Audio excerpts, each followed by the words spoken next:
फुजानि बमा लावखाबाय नै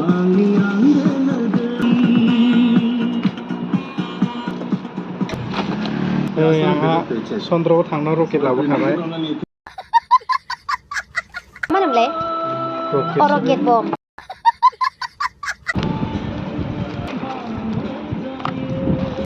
बिदिसो थालिर बमाया बबे खेरेन्दायसो कौन है ये लोग कहां से आते हैं खेरेन्दाय बमानो लाबोखाबाय जा कालि फुजानि आरो बे थालिर